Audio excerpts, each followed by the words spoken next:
Okay, let's solve the first problem that says write a balanced equation for the reaction between HCl and NaOH. Let's write the equation. That is question number 1. So solution, we have HCl plus NaOH. Okay, from this here, so this is a neutralization reaction. And we're going to have a salt, which is NaCl plus water. Is our equation balanced? Let's see. Yes, it is balanced. Let's go to question number 2. For question number 2, it says a solution containing malonic acid was standardized by titration with 0.100 molar NaOH solution. If 21.82 ml of the NaOH solution were required to neutralize completely 12.12 ml of the malonic acid solution, what is the molarity of the malonic acid solution? To solve this problem, first things first, we are going to write a balanced equation for the reaction. Okay, so malonic acid is a diprotic acid. The formula for this acid is given as malonic acid is a diprotic acid, and the formula is given as H₂SO₄, H₂, and O4. So when malonic acid reacts with sodium hydroxide, we have plus sodium hydroxide. So this is going to give us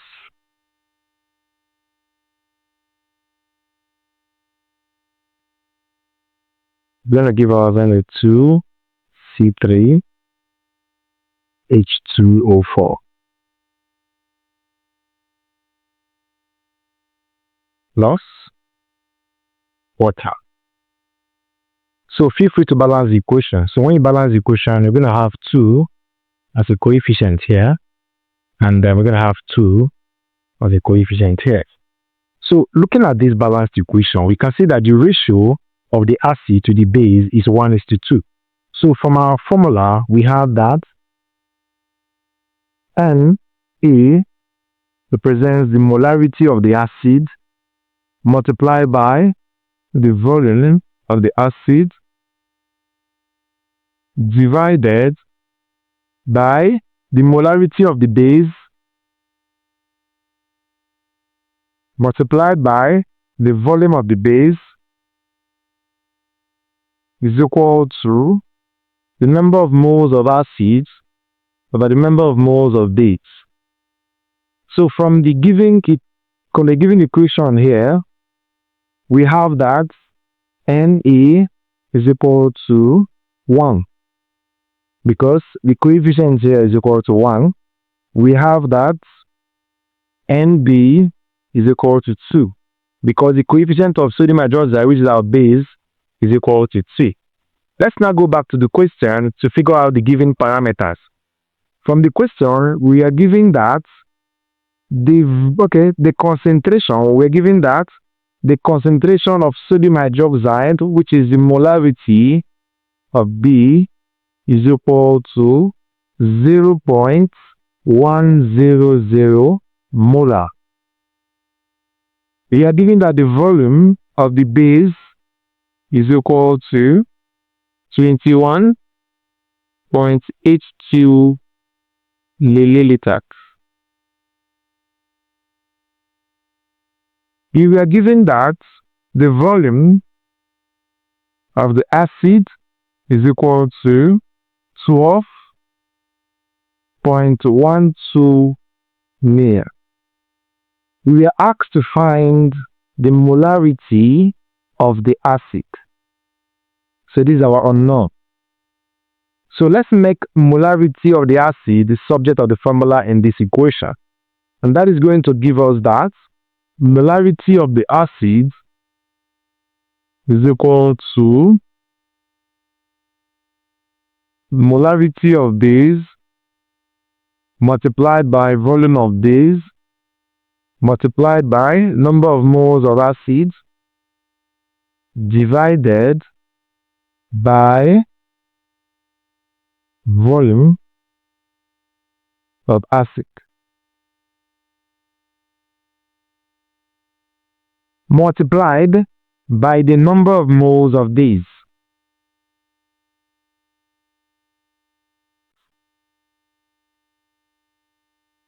Let's substitute all the parameters given in this problem.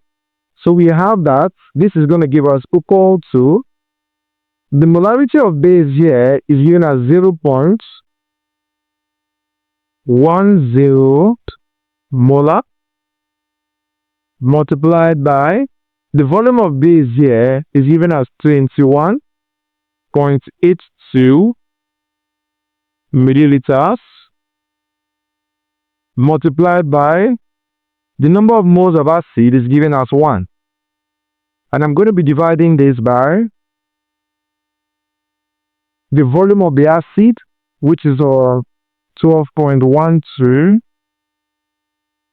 ml multiplied by the number of moles of base, which is 2 in this case. So my ml cancels my ml. My final answer is going to be in molar. So this is equal to 0.09 molar. So the molarity of the acid is 0.09 molar. Final answer. Let's go to question number 3. Question number 3 says sodium carbonate is a reagent that may be used to standardize acids in the same way. Sodium carbonate is a reagent that may be used to standardize acids in the same way.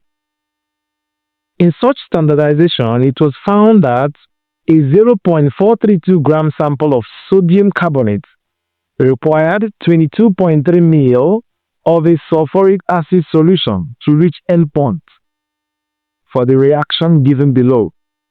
What is the molarity of sulphuric acid? Let's solve this problem by isolating all the given parameters. First things first, you've been given a balanced chemical equation, and this is the equation below.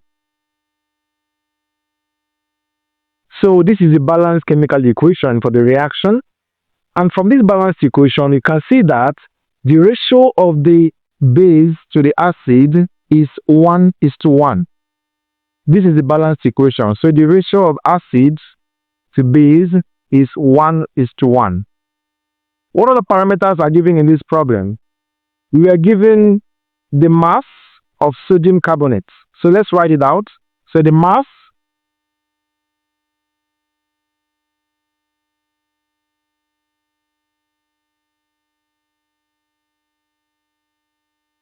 is equal to 0.432 grams.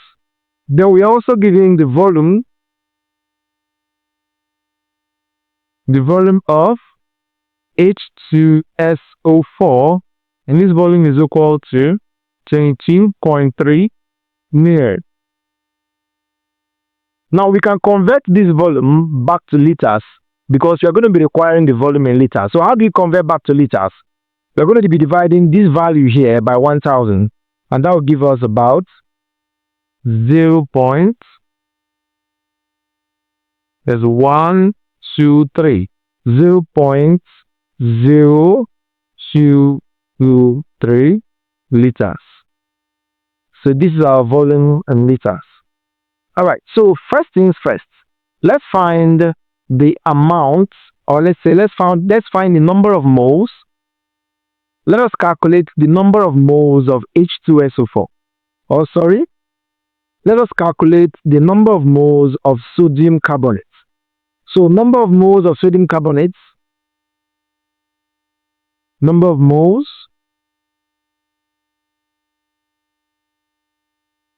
of Na₂CO₃ would equal to the mass all over the molar mass.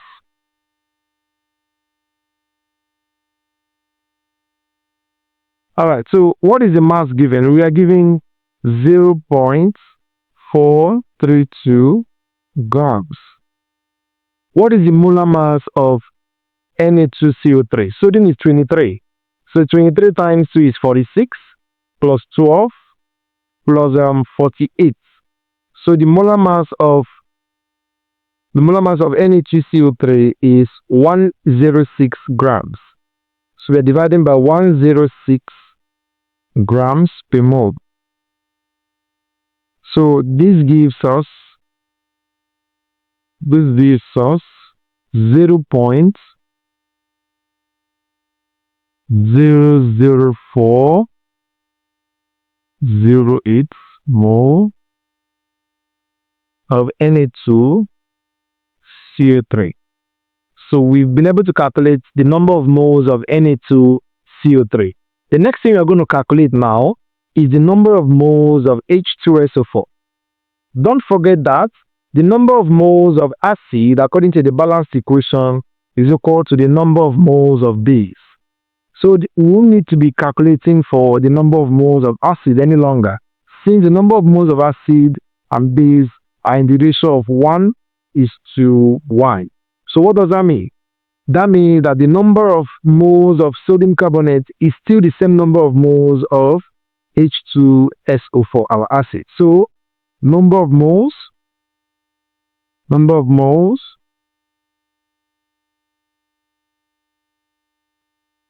of H₂SO₄ is equal to 0.00408 mole.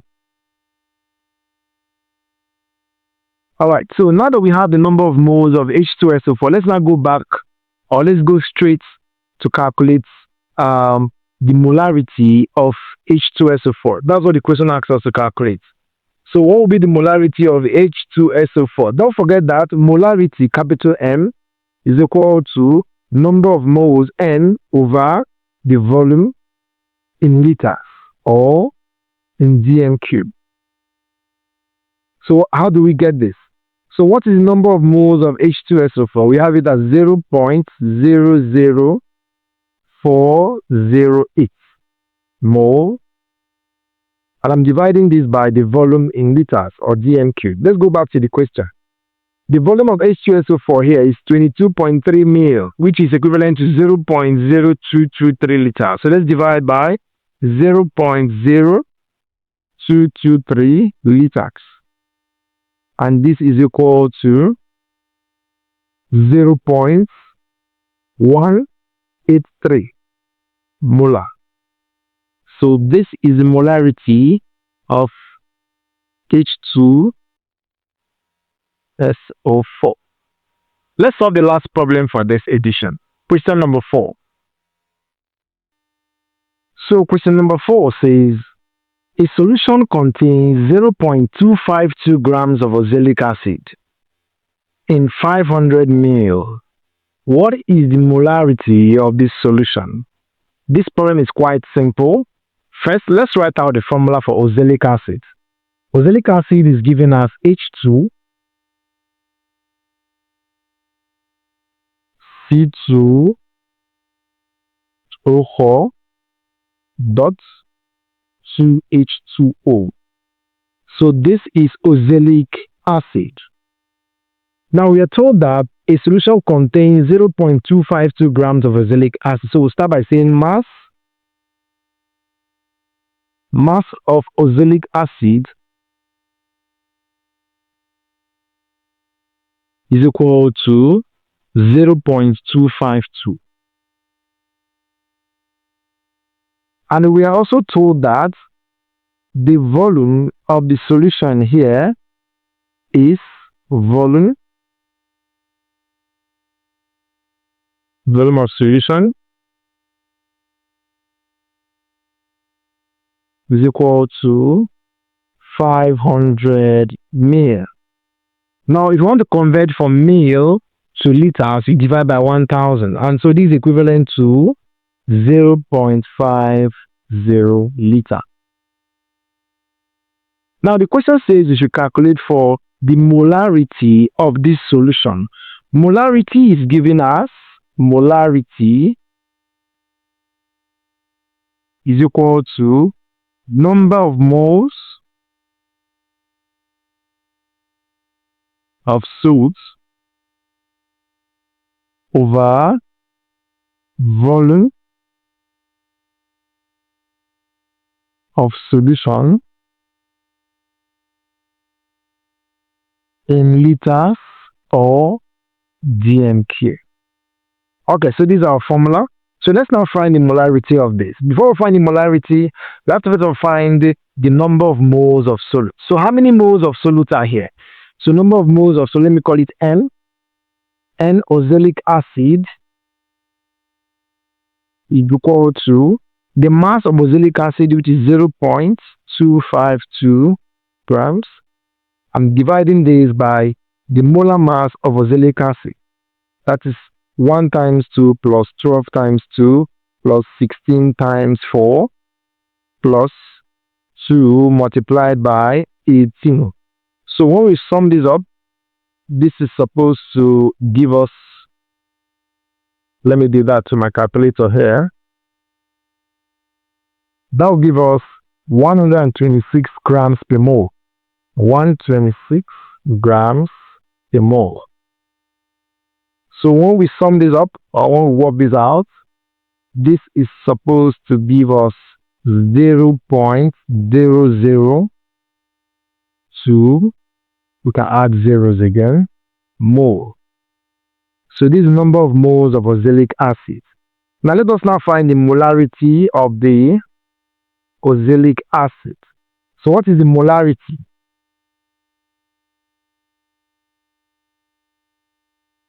Is going to be equal to the number of moles of solute, which is oxalic acid, is 0.00200 mole over, we are dividing by the volume in liters, 0.50 liters, and this is equal to,